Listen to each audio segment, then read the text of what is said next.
So we made it to Drakewell Museum, and this is the museum building currently standing under the admission area. And in that wood building there, brown wood building just ahead of us, is the original Drakewell drilled in 1859. And in fact, today I've lucked out greatly. Their replica steam engine is actually running in there, so that'll be great to see. But we're going to start off heading towards the museum building and check out the cool exhibits that are inside of there.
Talking about shooting the well, sending capsules of nitroglycerin down, setting them off, called torpedoing.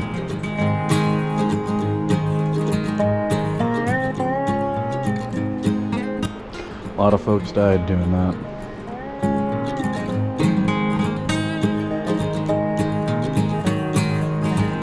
Here's their wagon for the well shooter.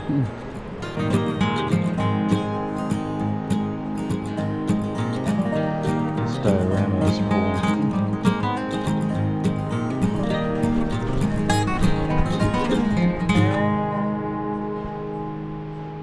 Shows the engine house there, the eccentric. That eccentric powering all the wells, pumping into those barrels. There's a model of a well there.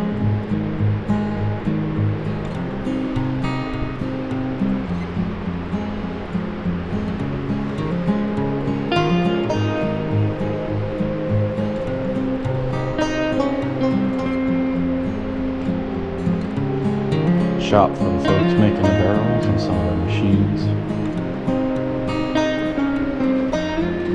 These stencils for naming the barrels are pretty slick.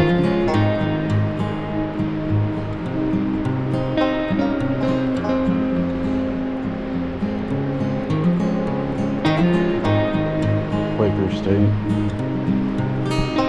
42-gallon barrels. One here by Standard Oil, that barrel's 56.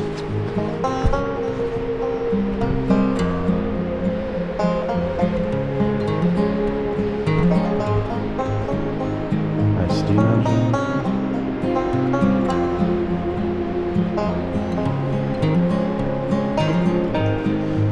Drilling and maintaining tools for pulling the pump out.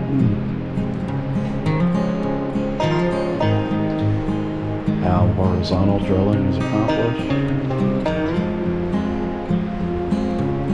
Some rotary cutters from 1960.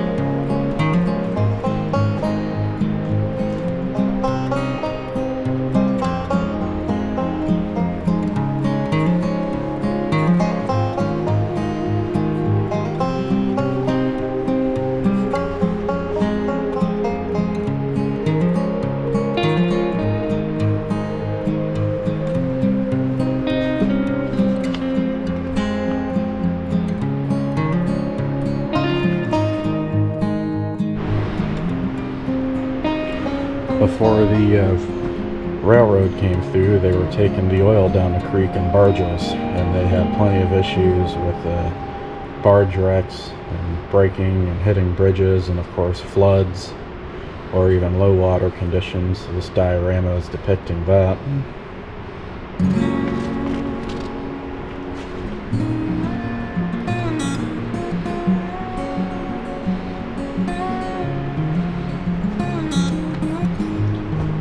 How about these early tank cars? That railroad car, just a flat car with oil tanks sitting on it.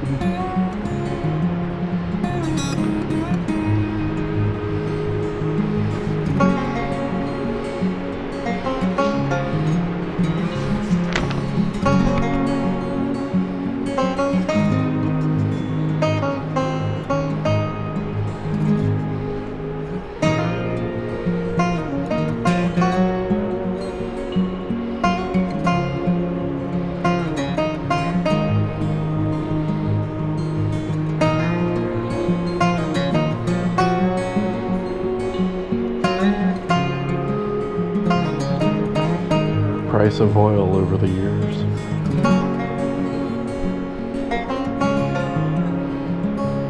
And back in this corner they talk about the refining process, which is pretty neat. All different temperatures of distillation give you different products and outcomes.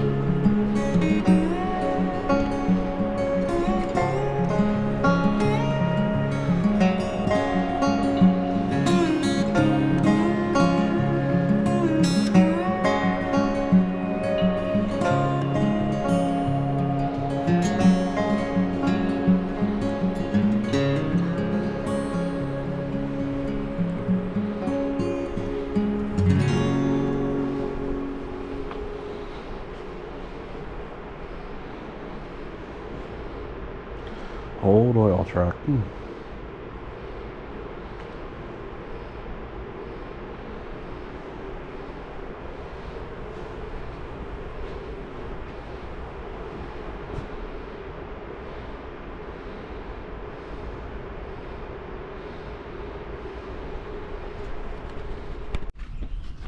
Here we have an example of drilling a well by means of a spring pole, and there's an example of one just to my left.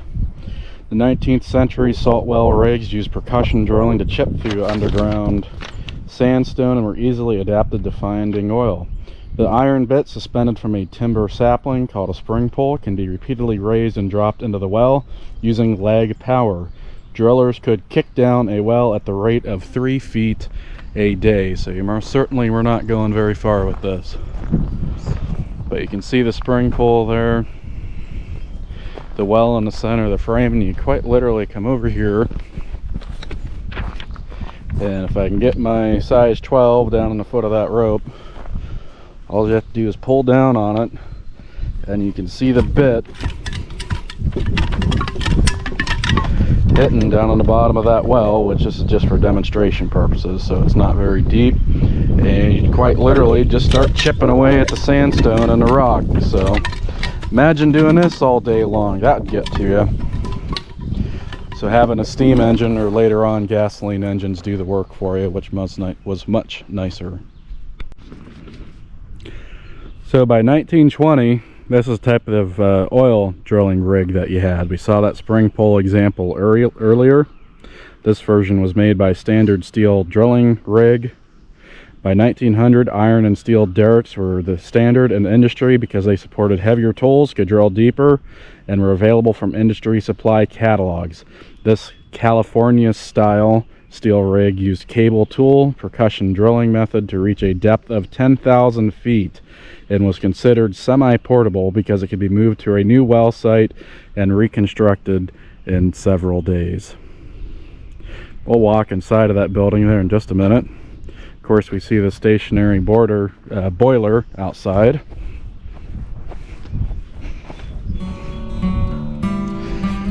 And just inside of this building here, I believe, is the steam engine for it.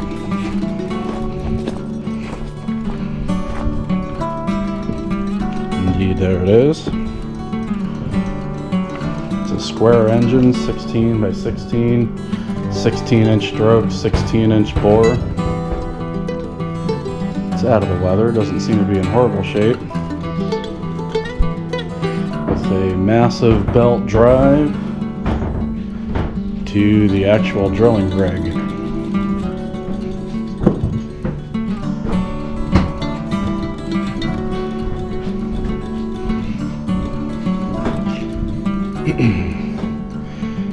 Take a look at the size of ropes that they were using there back in the day. I mean, that rope is probably a 3-inch rope compared to the size of my hand. Heavy duty chain.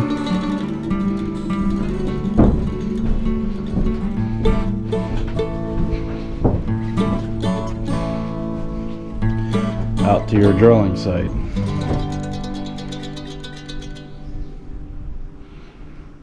And up the tower with the center of the well just there in the center of the screen. Of course, you had a driller in here that would be operating, somebody operating the equipment or running the engine itself, firing the boiler. You had a tool dresser which would keep the bits sharp. Look at the size of that wrench down there.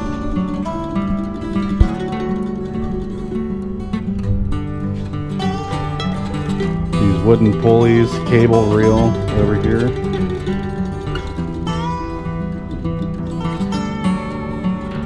Pretty ingenious, some really cool equipment. I can only imagine what it would have been like in here with this machine operating. I imagine very loud, a lot of vibration. Of course, everything is moving and you're standing right by it, so a lot of hazards.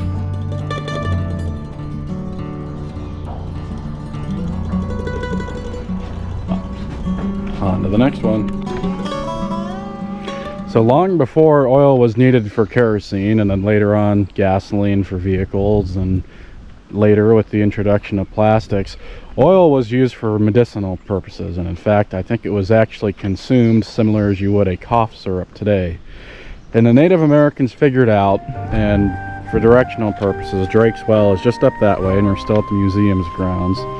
The Native Americans figured out that they could dig these pits into this area. You see all these depressions and low-lying spots, and the oil was so close to the surface that you dig the pit, the oil would flow into the pit, and you could throw down a blanket of wool. It would soak up the oil, and then you could wring it out into, I guess it would be a clay or porcelain pot or whatever they had available at that time.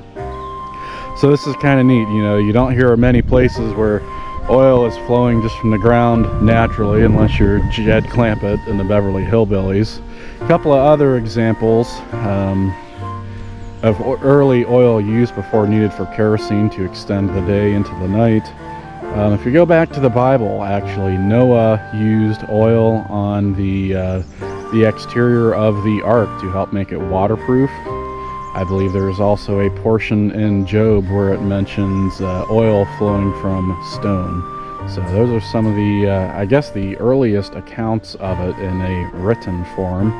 We're going to walk around here and off to some of the other exhibits. There's an array of various types of pump jacks to take a look at. Of course, these are smaller and older ones. See if this sign has a date on it. Okay, so these were somewhere around the 1951 period, so much newer, about 100 years newer than the equipment Drake was using. The building we're looking at now is actually the central powerhouse. So inside of there is usually a hit and miss or oil field type engine with a belt drive to an eccentric that pulls all these rod lines that I'm standing on. Right now it goes under the road and operates the wellheads. There's a jerk line wellhead there. There's one on that corner. There are a couple on that sides of the property. There's another jerk line going off in that direction. Jerk line, rod line, they got a couple of different names.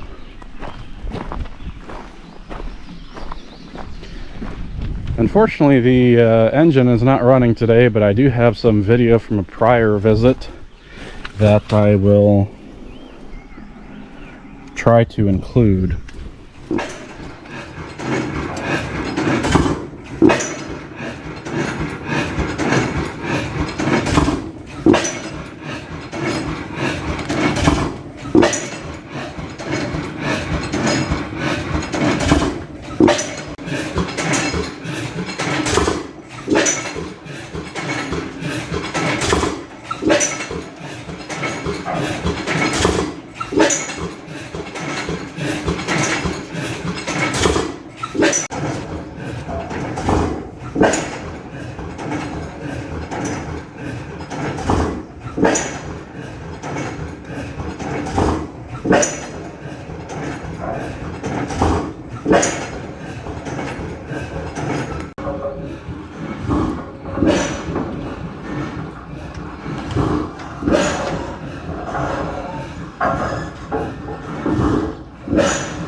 The object on the right there may not look like a whole lot, but it's got an interesting story behind it. And to start that story, we'll consider that Rockefeller got into the oil industry around 1862 with his main refineries up in Cleveland to produce kerosene for oil lamps. And at the time, the best way to move the oil around was by the railroad. So here we have an early example of a railroad flat car with the tanks that they would put on top of them. For our railroad fans here, arch bar style trucks. And there's actually a date on this wheel here, made in Wilmington, Delaware on January 14th, 1865. So a very old wheel, pretty neat to see. Hey, let's see what's inside the journal box, see what condition it's in. You know what, actually not bad for a museum piece that doesn't move. The most important part is there's not water inside of it. But anyhow, when the railroads begin to be monopolized and were less competitive to ship oil, Rockefeller came up with the idea of using the oil pipeline. So here we have an example of one of the early oil pipelines. Example dates back to, I believe, the mid-1860s. All out of cast iron, above ground. It's neat how the joints were done there and packed together.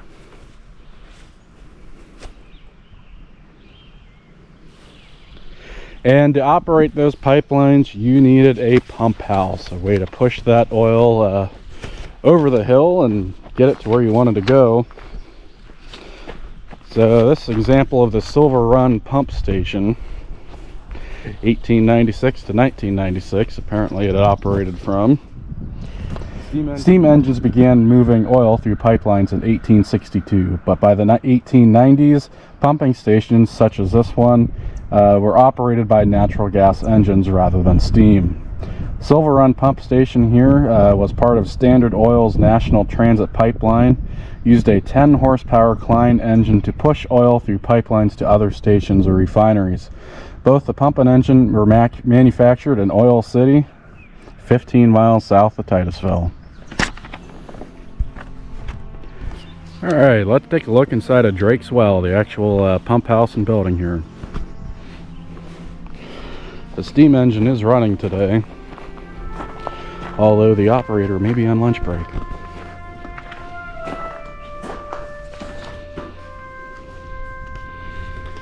Alright. Stationary boiler there in the background. Got our throttle, regulator. It is fired by wood. You can see the gentleman's stack of wood there, or lady, whoever is running it. And the replica of the steam engine used. Flyball governor. Seems to be beautifully maintained. Whoever cares for this engine does a good job. What's painted is painted, and what's shiny is shiny. That's how it should be. I always thought these flywheels were cool, where the wheel itself is, obviously the wheel itself is round, but the perimeter there is round as well. It's not flat like you could put a flat belt on it.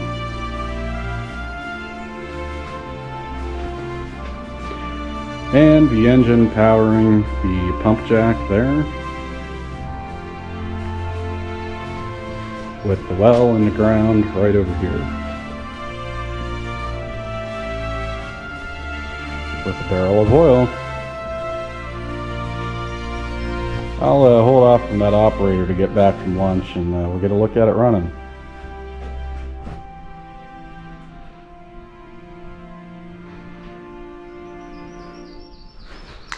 Drake's well, again, I've mentioned it numerous times, but drilled in 1859. It only produced 25 barrels of oil today, which back in the day, that was a lot of oil. But it wasn't too much longer, a few years later, where there was a gusher south of here that it was producing nearly 4,000 barrels of oil a day. And in fact, that was one of the first gushing or free-flowing oil wells. Then it brought up a lot of natural gas with it, and at the time they didn't know how to control or what to do with it, so it really was something to behold at that time. Oddly enough, Edwin Drake, he was known as Drake's Folly. He was well liked by the local townsfolk, but they kind of thought he was crazy. You know, you drilled for water wells, you drilled for salt wells. He was the first one to ever think about drilling for oil. You know, why would you do that? You just use the wool and soak it up from the surface pits, like I showed you from the Indian hand-dug pits over there on the other side of the property. So they kind of thought he was a little bit crazy, but he got the last laugh when he struck oil in this location.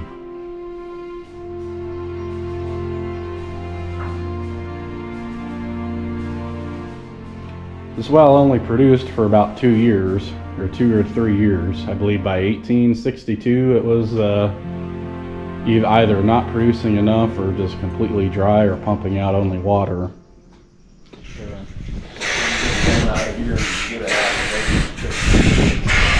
No problem.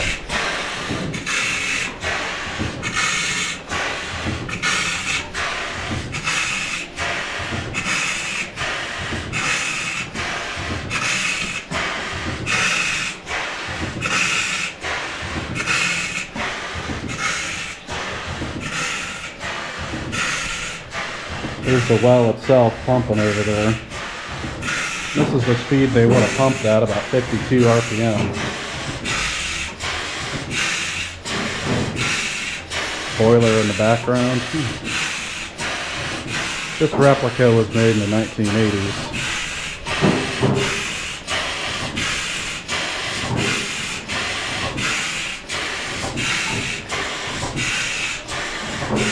You see the pump jack arm going up and down.